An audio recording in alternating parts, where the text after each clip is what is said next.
Welcome back to the third Hope Group how-to video. My name is Peter Wrench, and in this video we'll show you how to run the final part of the Hope Group pattern, look forwards. In this section we get to think about what the Bible passage means for our lives and who we might like to share it with. Ask the members of the group what it would mean for them to personally obey or follow what's taught here. You can see it in that look forward section. You know, some might like to use the symbol of an arrow if they find that helpful. You know, again, go around the group, gather the responses, and just a note, if you're doing the Hope Group with unbelievers, you might like to preface this question with, if it's true. Don't forget to give the members of the group some time to think and jot down some thoughts before asking them. And once again, be prepared to share honestly and openly what God is teaching you from this part of His Word. Come back with me to the parable of the mustard seed again. My response to what's taught here is to not be discouraged if things seem scattered and small, because despite the mustard seed's small beginnings, it eventually becomes a huge tree. You can see that there. I can take to heart that the kingdom of God will be massive in the end, so I should not be afraid to get on board with what God's doing in the world. From small things, big things grow.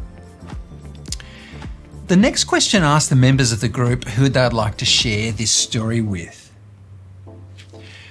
Now you can try asking people to be specific so that you can pray for the person by name or just their initials if you wish. Try not to set the bar too high. To start with sharing with family members or believing friends is a great first step. And this gets us into the habit of passing on what we've learnt from the Bible.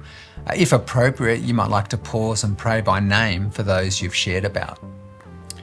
In the What's a Hope Group video, I mentioned that the groups meet initially every second week, which ideally becomes weekly after a while. Why is this?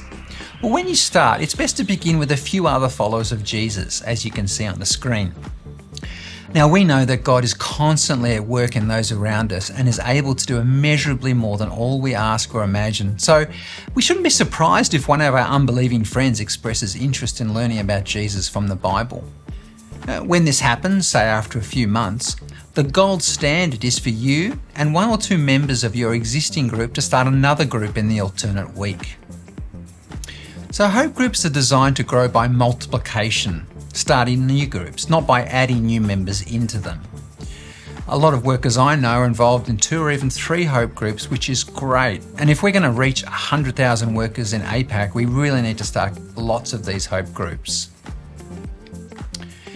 The last question in the Hope Group pattern is, who will I invite to my next event?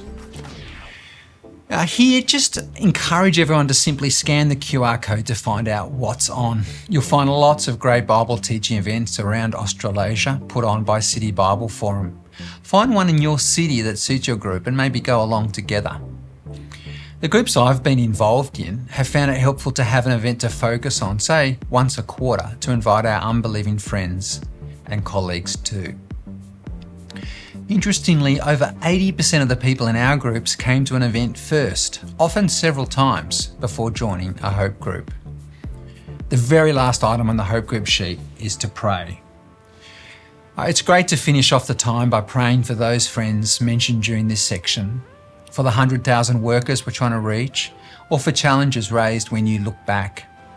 You might like to jot down some notes or make a little WhatsApp group to remember to pray for each other in between meetups.